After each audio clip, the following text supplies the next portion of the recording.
Lo que quiero decirles es, tengo 45 minutos para un tema absolutamente enorme. Les pido disculpas de entrada porque es muy probable que en algunas cosas van a quedar con las ganas, porque es muy difícil profundizar mucho y decirlo en tan poquitos tiempos. Igual a mí me sirvió para estudiar, así que agradecida. Bueno, es un poco la guía. Vamos a empezar con algunas generalidades, después vamos a hablar de estructura, composición y algunos ejemplos de efecto del procesamiento. Los cereales son un pilar importante de nuestra alimentación porque aportan el 60% de las calorías y el 50% de las proteínas que consume el mundo, pertenecen a la familia de las gramíneas y todos sabemos que son trigo, arroz, avena, maíz, cebada, centeno, sorgo y triticale. Aquí algunos datos de volumen para darnos idea de que los más importantes son el maíz, el arroz y el trigo, son los más sembrados en el mundo y en Argentina.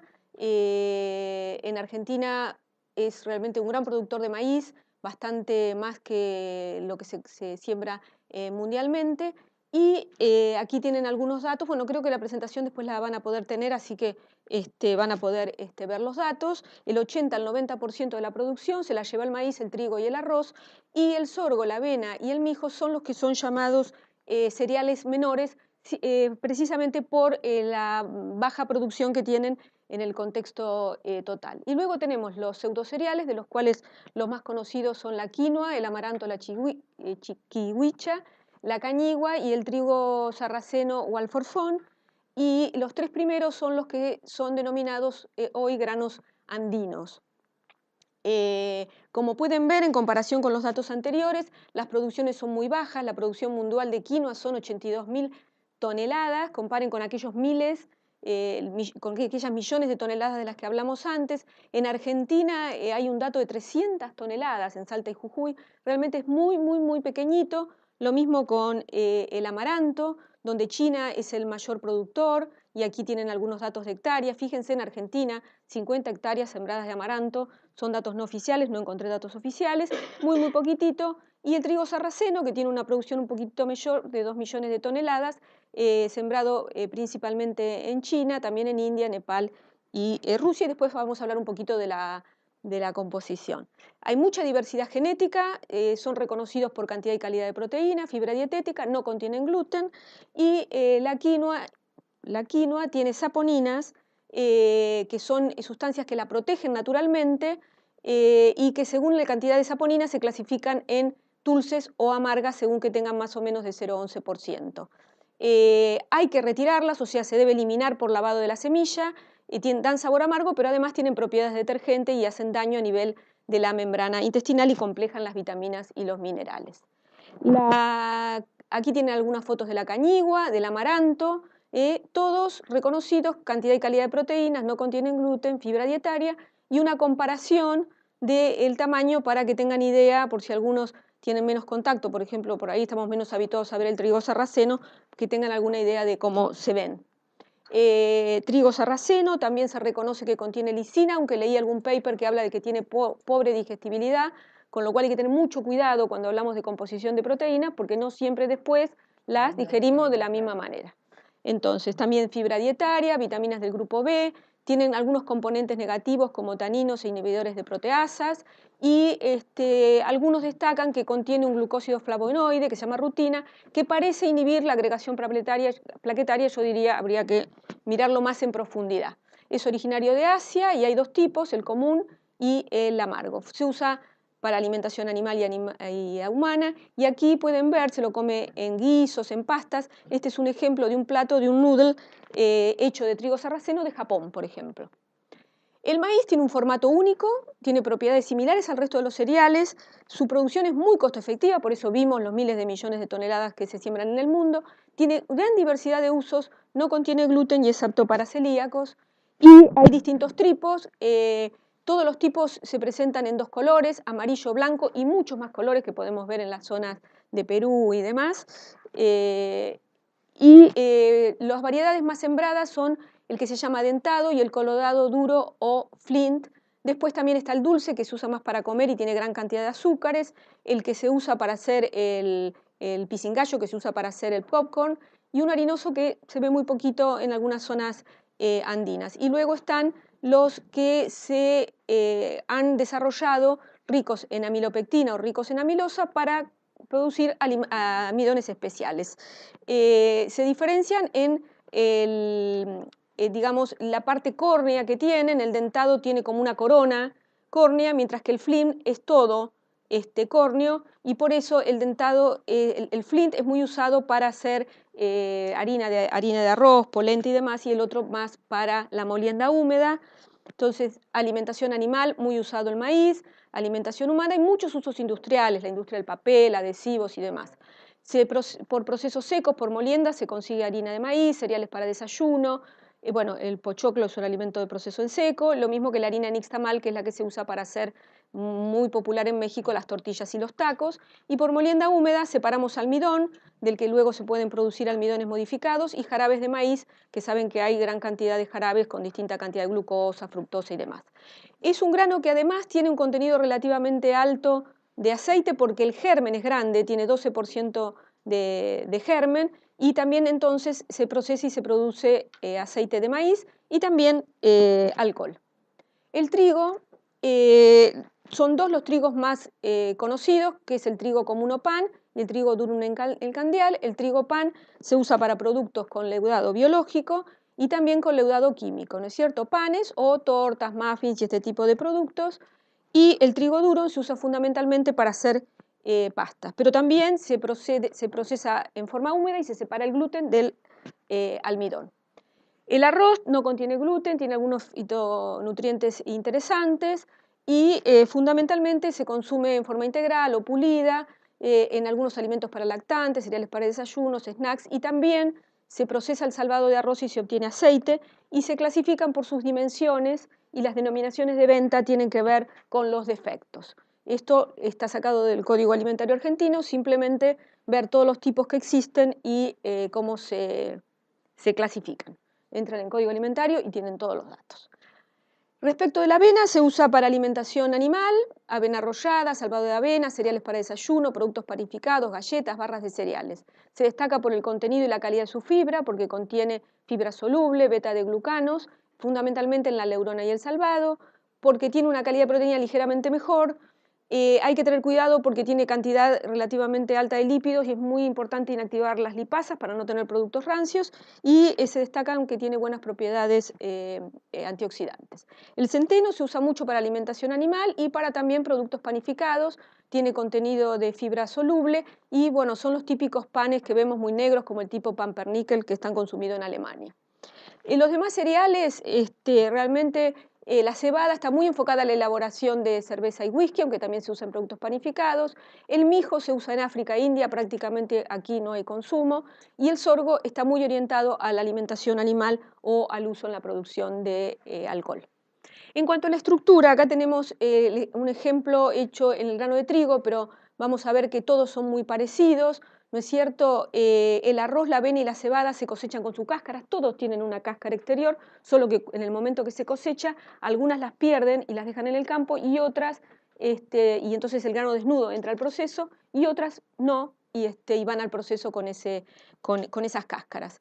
Entonces tenemos un pericarpio formado por varias capas, un endosperma, fuente fundamentalmente de almidón y proteína, y el germen, que tiene el material genético para la futura planta, y aquí tienen las proporciones en las que están. Y como pueden ver, todos tienen, este es el arroz, esta es la avena, este es el maíz, que a pesar de tener una forma diferente, también tiene un endosperma, tiene cáscara, tiene germen, o sea que tienen una estructura semejante. Esta es una microfotografía de trigo, que además me pareció bella, es muy bella, donde se ve la leurona que les digo, y esto es el endosperma. Y fíjense qué claro que se ven en azul las paredes celulares, en el fondo todo lo que es marrón es la proteína que engloba estos puntos, estos dots negros que vemos, que son estos corpúsculos que son el almidón. Y esta, bueno, es otra vista con otro corte. En cuanto a la composición, vamos a hablar un poquito de todos los macronutrientes, también de algunos micronutrientes y del fítico como antinutriente. Esta es una tabla de composición proximal de cereales, donde se destaca que parecería que los pseudocereales tienen un nivel más alto de proteínas, Cuando ven datos de proteína de una tabla y la realidad pueden ser muy distintos. La proteína está muy influenciada por el rendimiento del cultivo, por la cantidad de nitrógeno que hay en el suelo, con lo cual acá ustedes van a ver 16 o 10 de proteína y realmente esto es muy variable, puede estar hasta 8, o sea, y podemos tener hasta 18. Y hoy hay una tendencia a cultivos que realmente tienen muchísimo rendimiento y entonces si no son suficientemente fertilizados tienen baja cantidad de proteína. O sea, sean muy cuidadosos cuando usen tablas porque hay mucha variación, ¿no es verdad? Lo que les decía, que la avena tiene contenido relativamente más alto de lípidos, igual que el maíz, y también los pseudocereales. Aquí encontré dos datos que tengan cuidado porque creo que este dato de fibra cruda no me suena razonable, pero bueno, fue la mejor que encontré. En cuanto a los pseudocereales, decir que tienen 2 veces más lisina que el trigo, por ejemplo, que hay datos de digestibilidad de la kiwicha, por ejemplo, del 88%, pero que también tengamos cuidado porque cuando son procesados, por ejemplo, hay datos de harina tostada de cañigua que tiene 50% menos de lisina. O sea, una cosa es el grano entero y otra es cuando lo tenemos hecho harina y puesto en los alimentos. Ahí cambia totalmente la película. Muy interesante también el alto contenido que tienen de fibra dietética y que tienen tanto fibra insoluble como una cantidad muy interesante de fibra soluble. Son también muy ricos en azúcares, mucho más contenido de azúcar que lo que tienen los cereales, que son importantes en panificación y en maltería. Germinan muy fácilmente y se pueden utilizar ya malteados. Bueno, y ahora vamos a hablar un poquito de cada uno de los componentes. El almidón, todos saben que contiene una cadena de glucosa que es la amilosa lineal y la amilopectina que es ramificada, y que la relación entre amilosa y amilopectina difiere en los diferentes granos. Aquí hay algunos datos, pero normalmente están entre 25 y 29% de amilosa. Y lo más importante es que el almidón debe estar dañado o gelatinizado y, por supuesto, accesible a las amilasas para poder degradarlo. Si no, si está crudo, se comporta, ya vamos a ver más adelante, como almidón resistente. Fundamentalmente trabajan la alfamilasa y la betamilasa. La betamilasa empieza por la terminal, el grupo no reductor, y corta de amaltosas, de a 2 unidades de glucosa. Y llega un momento que cuando llega a la 1,6 no puede actuar, y ahí es donde la amilasa, que corta en forma al azar, le da sustrato a la beta. Estas son para que tengan alguna idea, porque después vamos a ver más microfotografías. Así se ve el almidón nativo, así se ve con luz polarizada. Este fenómeno se llama birrefringencia y desvían la luz en 2 dimensiones generando estas cruces. Esto es almidón crudo, ¿no es verdad? Al microscopio visto con luz polarizada. Y esto es almidón, también nativo, visto con microscopía electrónica de barrido, donde ven estos hermosos gránulos. Amo la microfotografía, como verán. Sí. Bueno, entonces, los cambios que se producen cuando el almidón es calentado con agua son responsables del carácter que tienen único muchos alimentos. Entonces, primero se produce un ligero hinchamiento, luego va aumentando la viscosidad y cuando se alcanza una temperatura característica, los gránulos pierden esa birrefringencia y se dice que comenzó el proceso de gelatinización.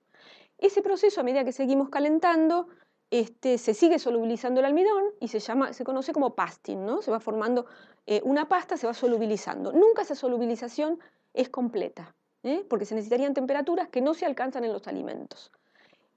Luego gelifica y después de un tiempo retrograda, se forman cristales y retrograda.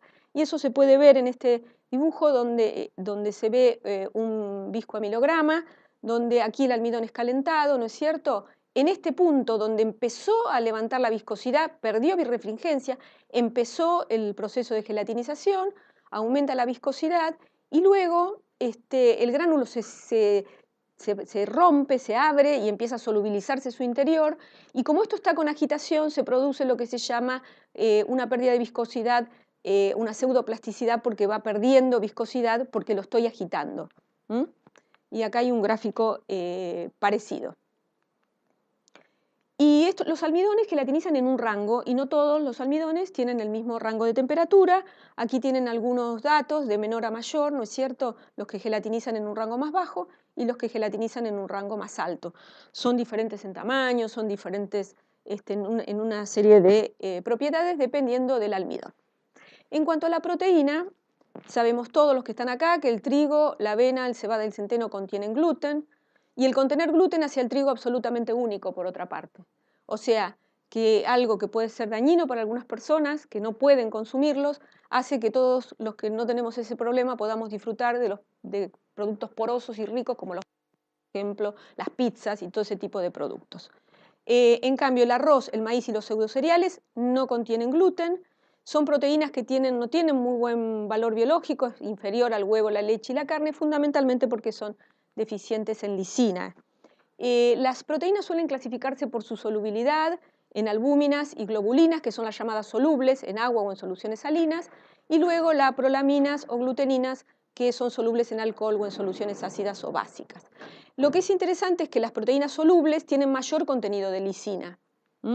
Entonces, cuando vemos los datos de la suma de albúmina y globulina, o sea, de las proteínas solubles en trigo, arroz, maíz, cebada y centeno, vemos que estas cantidades no son muy altas. Fíjense, 15%, 15%, 8%. En cambio, si vamos a, por ejemplo, la cantidad de albúmina y globulina que contienen, en este caso, la quinoa, la cañigua y un dato que encontré de otro autor del trigo sarraceno, vemos que tienen mucho más contenido de albúmina y globulina. Y esto es lo que explica que tengan mayor contenido de lisina. Y aquí hay algunos datos donde están comparados contra el patrón de aminoácidos de FAO. Bueno, datos, como creo que estas presentaciones las van a traer, me atreví a agregarlos simplemente para que los tengan sobre contenido de lisina en los diferentes cereales, o aquí donde se los compara con el maíz y el trigo, y donde se ve que tienen menor contenido que estas proteínas de mejor valor. Fibra. Fibra. Las principales fuentes de fibra son los granos enteros, las frutas, ¿no es cierto?, las legumbres, los vegetales, son las principales fuentes de fibra. Aquí tenemos algunos datos de, por ejemplo, harina integral de trigo, harina integral de centeno o salvado de trigo y salvado de avena, donde vemos que tienen cantidades interesantes de fibra dietaria total. Esta es una tabla también donde se puede ver, lo que hicieron fue colocar un rango de fibras y decir, bueno, qué alimentos están dentro de esos rangos, y vemos que, bueno, a medida que nos vamos a cantidades crecientes, tenemos los productos más enteros, ¿no? Salvado de avena, arroz integral, avena arrollada, harina integral de centeno, arroz integral y así. El salvado contiene fundamentalmente celulosa y hemicelulosa, que es fibra insoluble, fibra que no es fermentable. Que las paredes celulares que vimos del gránulo contienen beta-glucanos y arabinosilanas. Son más solubles, forman geles viscosos y es reconocido su efecto sobre el colesterol. Los cereales con alto contenido de beta-glucanos son la avena, el centeno y la cebada.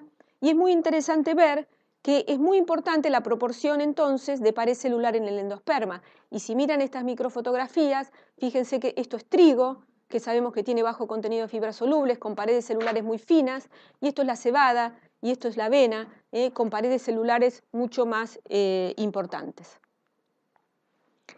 Otra fibra que es interesante en estos productos es el almidón resistente, que es la suma del almidón y productos de digestión que no se absorben en el intestino delgado y que casi totalmente se metaboliza por bacterias en el intestino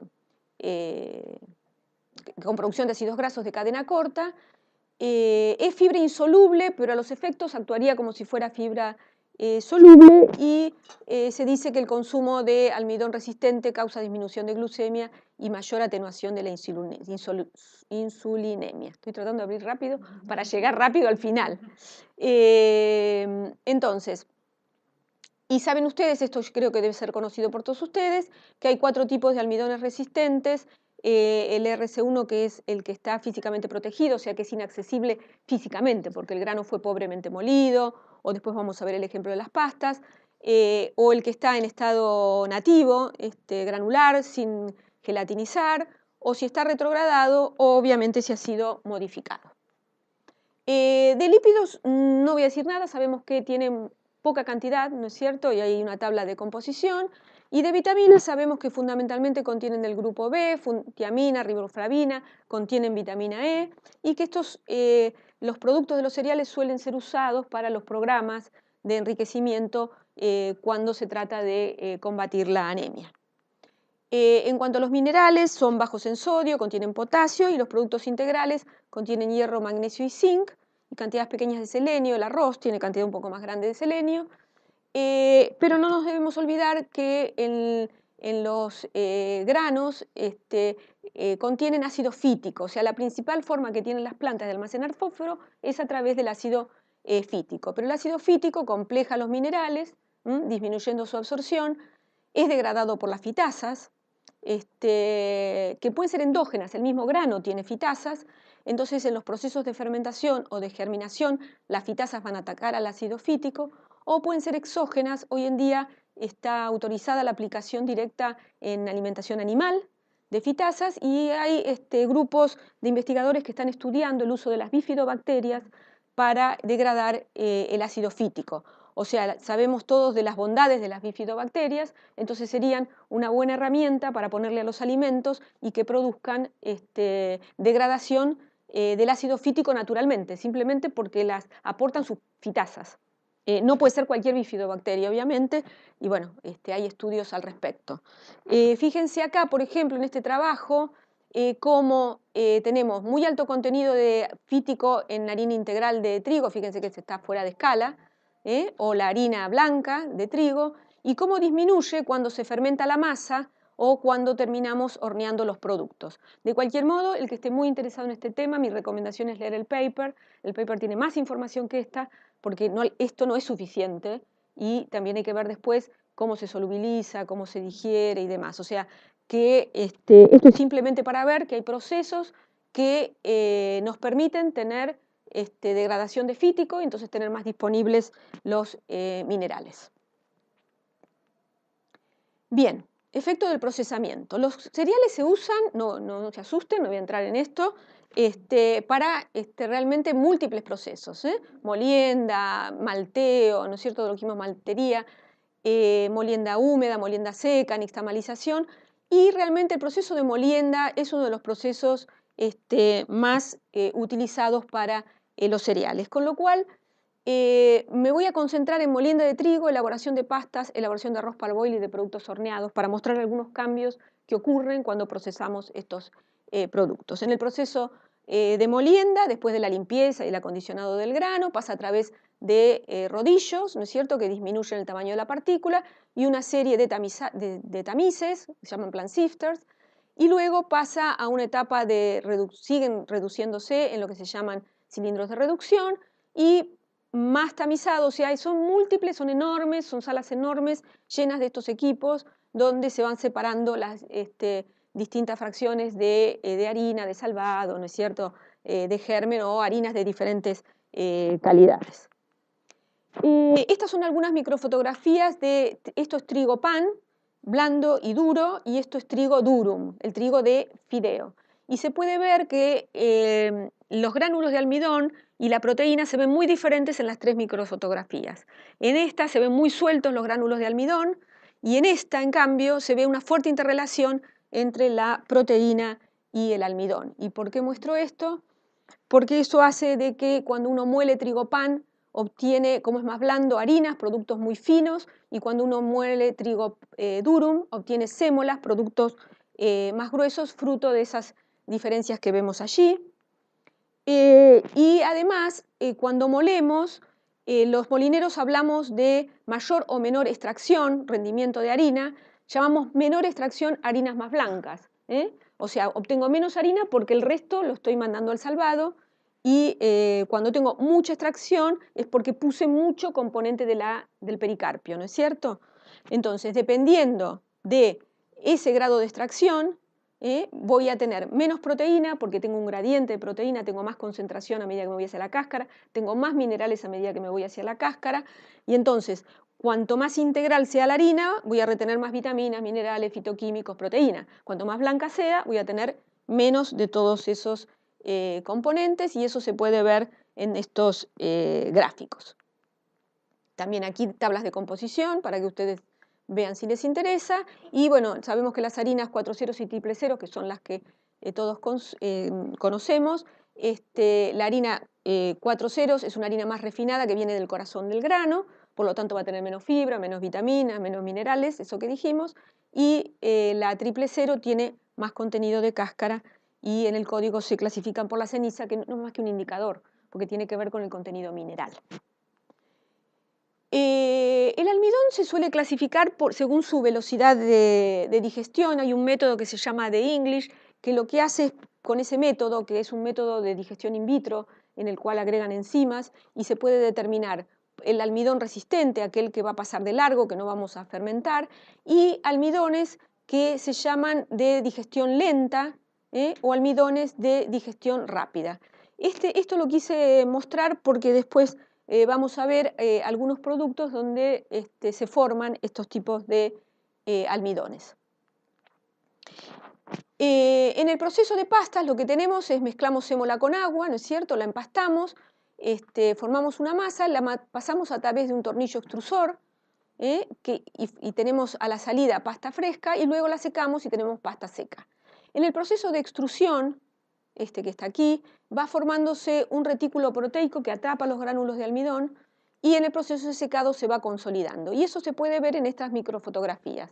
Desde la microfotografía del pastón, donde se ven partículas de sémola pobremente hidratadas al comienzo, el comienzo del extrusor, donde ya se empieza a ver la formación de una masa, en el espagueti fresco y en el espagueti seco, donde claramente se ve, y lo vamos a ver más en las siguientes, cómo se ven el gránulo de almidón y la proteína que lo circunda, y aquí se ven gránulos de almidón cubiertos por una película de proteína.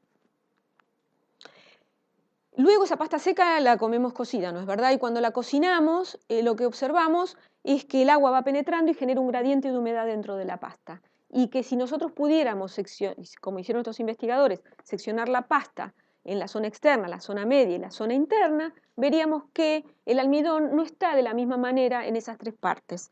Entonces, en la zona externa, los gránulos de almidón van a estar rotos, gelatinizados, mientras que en la zona interna, acá se ve con solución de Lugol, que todavía tenemos gránulos intactos de almidón. Entonces, en la cocción, que ocurren cambios como la gelatinización del almidón y la coagulación de la proteína, se observa este gradiente y por lo tanto también se observa un gradiente de estructura. Esto también fue probado en este paper donde midieron en forma in vitro la hidrólisis del almidón a distintos tiempos y fíjense que, por ejemplo, si tomamos el espagueti y se hace una hidrólisis con saliva humana, con amilasa de saliva humana, se ven estos valores, mientras que si ese mismo espagueti lo molemos, aumenta notablemente la velocidad de hidrólisis, ¿no es cierto? O sea que destruimos la estructura, cambia totalmente la velocidad de hidrólisis. Este es un trabajo donde se pueden observar que las pastas elaboradas con trigo candeal, donde se forma esa red proteica, esa red de retículo proteico que contiene el almidón tan fuerte, el índice glucémico es menor que cuando la pasta se elabora en trigo candeal. Y estos son datos bibliográficos anteriores a este estudio que corroboran que el índice glucémico de una pasta de trigo candeal está en este orden. Otro proceso donde también el almidón sufre grandes cambios es el proceso de parabolización del arroz. El arroz cáscara, ¿no es cierto?, se macera, luego que absorbió agua, es vaporizado, es cocinado a 110 grados, 10 minutos, y ese arroz cáscara gelatinizado se seca, se atempera, se le saca la cáscara y se pule, ¿no es verdad?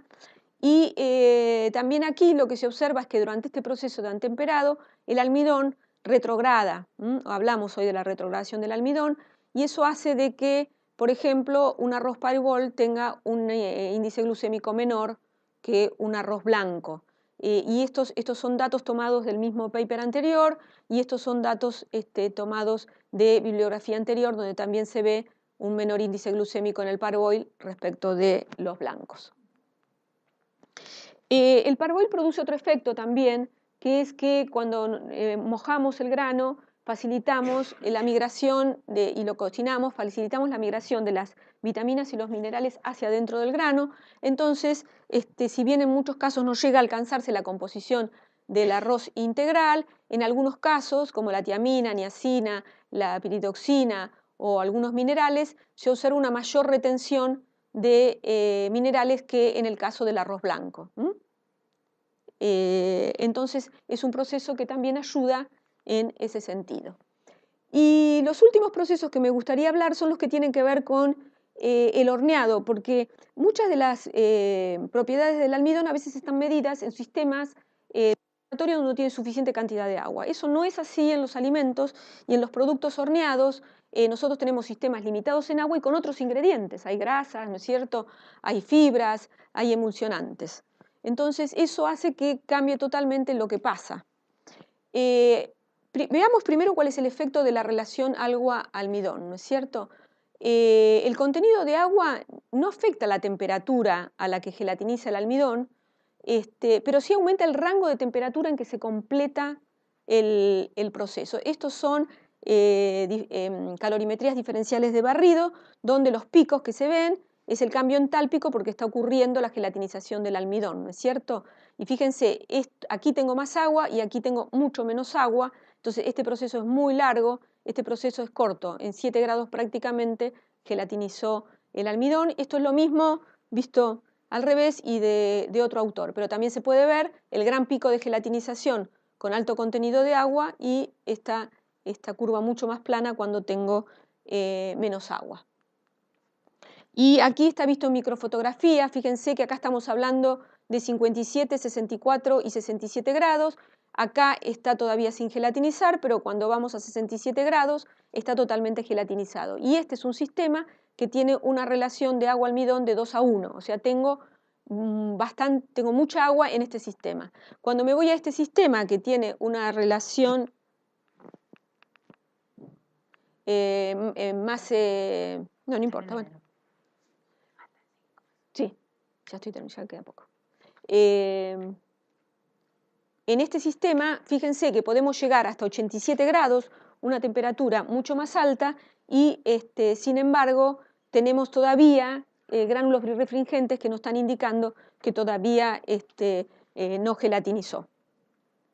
El azúcar también afecta la temperatura de gelatinización del almidón y lo que hace es retrasarla. O sea, cuando tengo un sistema donde tengo azúcar, no ocurre a la misma temperatura, sino que ocurre a temperaturas mayores y dependiendo del tipo de azúcares va a ser diferente la forma en que corre. Y esto que les quería mostrar son trabajos donde algunos autores tomaron diferentes productos de baking como la angel cake, que es una torta muy usada por Estados Unidos que se hace con clara de huevo, o pan blanco, o donuts, o unos cinnamon rolls, que es lo más parecido a algunas facturas que nosotros comemos, una tarta o galletitas, y vemos que el grado de gelatinización del almidón no es igual en todos esos productos y en algunos es sumamente bajo. Este paper tiene algunas limitaciones porque cuando quisieron extraer el almidón para hacer estos datos, en algunos casos la extracción fue pobre, con lo cual, porque realmente hace un poco de ruido ver algunos datos tan bajos como 4 o 9%. Entonces hay que tener en cuenta que no extrajeron todo el almidón y extrapolaron el dato a todo el almidón. Pero creo que igual es útil para mostrar que el grado de gelatinización es bajo cuando tenemos contenidos de agua limitada y contenido de azúcar presente. Y lo mismo pasa con este otro trabajo, donde se ven también que el grado de gelatinización difiere dependiendo del tipo de producto que tenemos y lo mismo la digestibilidad. Este es un trabajo bastante más reciente donde los autores relacionaron lo que hoy vimos en la tabla esa, en ese diagrama que vimos, de almidones lentamente digeribles con el índice glucémico. Y lo que ellos mostraron que galletas que tenían alto contenido de almidones lentamente digeribles tenían un bajo índice glucémico, mientras que cuando ese contenido era bajo, el índice glucémico era medio. Y bueno, hay un pedido, lograron un pedido de un claim en EFSA respecto del efecto de los almidones lentamente digeribles. Entonces, concluyendo, los cereales son uno de los pilares de nuestra alimentación, nos aportan energía, fibra, proteínas, vitaminas, minerales, los granos enteros tienen una mejor calidad nutricional, presentan estructuras y composiciones semejantes, los pseudocereales empiezan a volver a nuestra dieta lentamente porque, como vimos, en comparación sus producciones son muy pequeñitas, y la tecnología de elaboración de alimentos producen transformaciones en la composición y cambios de estructura que afectan la forma en que digerimos y absorbemos los diferentes nutrientes. Por lo que es muy importante las investigaciones que profundicen estos conocimientos y que el conocimiento de las variables, tanto de la materia prima como del proceso que influyen en la calidad nutricional, permiten el desarrollo de alimentos más saludables. Bueno, eso es todo.